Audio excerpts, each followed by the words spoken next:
Who put that blooming gate in the way of my foot bath? Okay? Somebody must have been clearing that out of somewhere over the weekend and put it there. Wouldn't have been me. Of course it wouldn't. Anyway, hello, good morning, good afternoon, good evening, whatever it is where you are, and welcome back to another episode on the Annoyed Dad channel. Today you're on the mobile. Woohoo, you lucky people. Because I pulled out the GoPro and it went and went flat. So, you probably read the title of the video. Let's go through here. You can see my glorious flock of poultry. Look at them, they're loving it. I have literally yesterday, there used to be an old fence here. There was where that old gate used to be. There used to be an old fence along here. And I took that down. And the birds are absolutely loving it, being able just to walk in between, having to walk around that fence. I think it's glorious. It's wonderful. However, you would have seen the title of this video. Oh, look, see, there's the geese. They've heard of me. They're going to come wandering in a minute. You would have seen the title of this video, and that is correct. From 1 minute after midnight, so the very, very early hours of November the 7th, 2022, there is a housing order in place for flocks of poultry and captive birds throughout the UK. So whereas we was under a, what do they call it? An avian influenza protection zone, we are no longer underneath that. Well, we are underneath that, I suppose you could say, but we also have the housing order as well. So what does this mean for you? What does it mean for me? What does it mean going forward for absolutely everybody? Well, to start off with, it means that these birds, whilst they are out pecking each other and enjoying themselves, having a good old scratch around, will not be allowed to be. They will all have to be housed indoors or undercover. So these girls here that you can see, you know, just preening themselves, are all going to have to go in there. They will have to go in there, they will have to stay in there, they will not be allowed out. Typical experience shows that these sort of things last until between March and May of the following year. So all the birds have to be in, including geese. I did spot this year there was no exemption for farmed geese. I haven't seen anything that says that farmed geese are exempt, so I have got to try to work out how to get those in. What it also means is that where you feed them should already be in an area as if not to attract wild birds whilst we are in the prevention zone.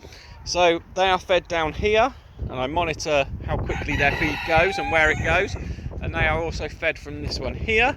But these have to go in there as well.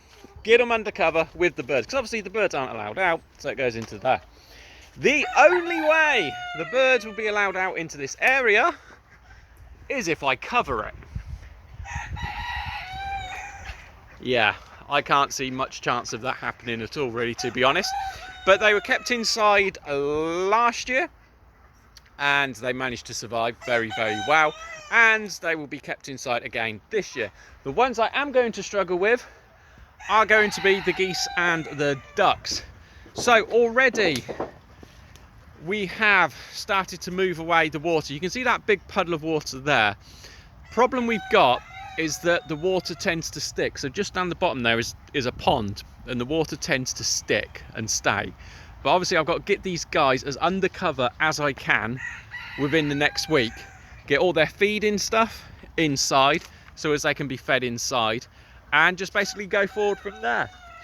It's not going to be easy, and it's not going to be pleasant, but it has to be done in order to cut down on the number of bird flu cases that are popping up. If you have registered with the APHA, you will already know that there are cases going absolutely crazy throughout this country, and you'll know that Norfolk has been particularly badly hit. And I need to change the tarpaulin on that shed there. So what else does it say? Well, see, I've got a handy little sheet here that I printed out from their statement that they made. So housing or netting all poultry and captive birds. So they either have to be housed, netted. So these guys are netted because they're within the cage. So they won't be housed, but they will get the outside bits of all captive birds. So if we had quails, if we had pigeons, whatever it is, they have to be kept in. Cleanse and disinfect clothing, footwear, equipment and vehicles before and after contact with poultry and captive birds. So because these guys are here. Let's go in with the geese. Should we go in with the geese? Let's get some gackles. There might be some noises and some sounds. So as you would have saw at the start, I dipped my feet. So that is our thing here. The vehicles are kept miles away. Well, I say miles away, they're kept at the end of the track. Because at this time of year, you don't really want to bring your vehicles down the track unless you absolutely have to, because it's so muddy. See, we might get a bit of wind noise in here, but you know, it's always good to come and see the ducks and that. But if you are driving up to where your birds are, then obviously remember to disinfect your wheels. Reduce the movements of people, vehicles or equipment to and from areas where poultry and captive birds are kept, to minimise contamination from manure, slurry and other products, and use effective bird control. I just dropped you on the floor then, I do apologise. I hope you haven't been sick and you're still there. So yeah, if you don't need to move a vehicle in here, if you don't need to move a person, if you don't need to move a bird, then don't. And you can see my boxes there, they are ready to be baited up. They've been moved because I've been doing work on this bit here. That's why they're there like that. You should also be keeping, as part of the protection zone, you should be keeping your chickens and your waterfowl separate. So make sure they can't get to each other. Have you seen the gate? If you haven't seen the gate before in a video, there you go. Okay, so next up, you have to keep records of mortality. So any birds that die, keep a record of what it was that died and when it died, and if you know roughly how it died. So if you lost 6 to a fox attack, then just mark it up as you lost 6 to a fox attack. If you had 1 die and it was unknown, then just mark it up as 1 unknown. Thoroughly cleanse and disinfect housing on a continuous basis. Yeah, that's going to be nice and easy to do, isn't it? I'm going to struggle with that one, but I will do my best and I'll keep it as clean and as tidy as I can. See, my worst thing with these guys is that there's no natural light going in there. But I know that they like somewhere quite dark because they quite enjoy going in there. But I don't know what to do. I don't know what to do yet. I've got a week to think about it and come up with a solution. Any ideas? Leave them down in the comment section below. Keep fresh disinfectant at the right concentration at all farm and poultry housing entry and exit points. So yeah, I suppose I really should have one down here for when I walk between these guys, but if they're going to be housed, then you do question if it's really reasonable.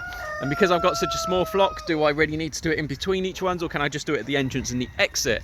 If you're wondering, I am using Jay's fluid. Minimise direct and indirect contact between poultry and captive birds and wild birds, making sure all feed and water is not accessible to wild birds. So that's what I mean about moving your feed indoors. Get it in, out of sight, out of mind, and you're not encouraging wild birds down. You might say, oh, but mine doesn't encourage wild birds. I can tell you from experience that where we used to feed them down here, it did attract wild birds. But then we just moved it up there and it didn't. Amazing how it works out like that. I don't know why, but the wild birds come to it there, but they won't come to it here. And we know that because we've seen them and we're able to watch it on camera. Prevent access to ponds and watercourses and ensure that birds are kept in fenced or enclosed areas. So this one, I don't quite know about. Right, I'm going to get your opinion on this. You ready? I'm going to hold it up to the camera. I'm trying to stand somewhere out of this wind. It's a bit windy. Let's see. Right, so the bottom one. Prevent access by poultry to ponds and watercourses and ensure that birds are kept in fenced or enclosed areas. It says fenced or enclosed areas. It doesn't say roofed areas. But I presume that means netted areas anyway, because it says it above, doesn't it? Yeah, that's just me being daft there, I think.